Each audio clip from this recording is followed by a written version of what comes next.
यदि आप bike engine oil का व्यवसाय करने का सोच रहे हैं तो आपके लिए संपूर्ण जानकारी लेके आया हूँ मैं इस वीडियो के माध्यम से।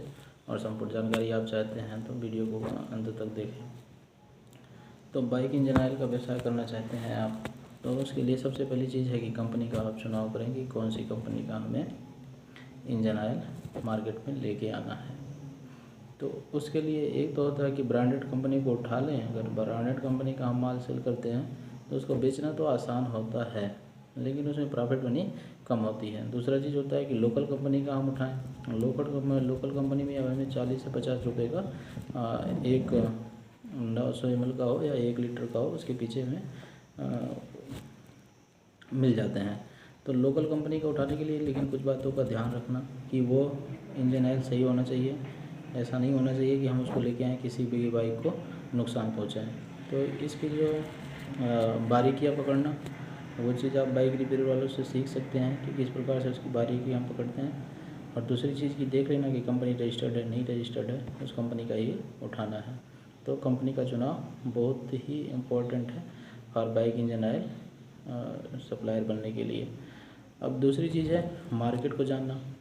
मार्केट को जानने के लिए जैसे कि आप सप्लाई कहाँ पे करेंगे, उनसे पहले से बातें कर लेना। अगर आप उनसे पहले से मिल लेते हैं, पहले से बातें कर लेते हैं, तो आपको सप्लाई करने में आसानी होगी। तो बाइक रिपेयर वालों से मिल करके उनसे पूछ लेना कि हम इस ब्रांड को ले आ रहे हैं, इस कंपनी का इंजन ऑयल लेके आ रहे हैं, तो क्या आप हमसे अब इंजन ऑयल लेंगे कि नहीं लेंगे, ये चीज़ को आपको जान लेना है। तीसरी चीज़ ये है कि पैसे के बारे में भी जान लें और रुपए के बारे में जान लेना कि आपको कितने रुपए लगाने पड़ेंगे। क्योंकि अगर आप रुपए नहीं लगाते हैं, अगर आपका रुपए मतलब उतने नहीं हैं, तो आप हो सकता है कि सक्सेस ना हो पाएँ। तो इसलिए इतनी रकम को लगाना ज़रूरी है, वो चीज़ आप देख लीजिए। जैसे कि आप किसी भी रकम से शुरू करते हैं तो उसकी आपके पास 3 पूंजियाँ हो जाना। जैसे कि आप मान लो 20,000 रुपये से लेके आप 20,000 रुपये का सबसे पहले आप इंजन ऑयल उठाते हैं मैन्युफैक्चरर के यहाँ से या होलसेलर के यहाँ से।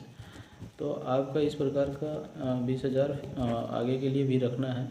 जैसे कि आपने 20,000 का इंजन ऑयल लेके आए, उसको एक बार आप मार्केट में ले गए और सेल कर दिए, आपने बाइक रिपेयर वालों के यहाँ रख दिया। तो इसमें से ये तो है नहीं कि सब लोग आपको पैसे दे देंगे, सब लोग आपको पैसे नहीं दिए। पता लगा आपका 20,000 रुपये का में से आपको 10,000 ही रिटर्न मिल पाए और 10,000 आपके मार्केट में लग गए, मार्केट से नहीं मिले हैं। अब 10,000 रुपये जो नहीं मिले हैं वो आपके पास होने चाहिए, तो उसको मिला के फिर से आप 20,000 का 10,000 और मिला के फिर से आप 20,000 का माल ले आ पाएंगे। तो अगर अगले हफ्ते में आपको फिर से जाना है सप्लाई करने के लिए मार्केट में, तो आपको 20,000 का माल फिर से मंगवाना होगा। तो इस प्रकार से आपको 60,000 रुपये लगाने होंगे, प्लस में बाइक इम्पॉर्टेंट ही है, क्योंकि बाइक के बगैर आप कैसे सप्लाई करेंगे। तो इतने रुपए होने चाहिए। और उसके बाद आपको हफ्ते में, जैसे कि 7 दिन है, हमें किस साइड में जाना है, वो डेट को आप एक निर्धारित कर लीजिए कि इस डेट में इस हफ्ते में इस दिन को हम इस तरफ जाएंगे, इन दुकानों पे जाना है। तो हर हफ्ते आपका आप निर्धारित कर लें। उसके बाद ये होता है थोड़े दिन आपको देखना कि कम प्रॉफिट भी मिलता है और नुकसान भी हो रहा है, फिर भी आप मार्केट से हटे नहीं। अगर आप मार्केट से नहीं हटेंगे तो आप इसके व्यवसाय में निश्चित ही सक्सेस हो जाएंगे और एक दिन आपको अच्छा प्रॉफिट मिलेगा।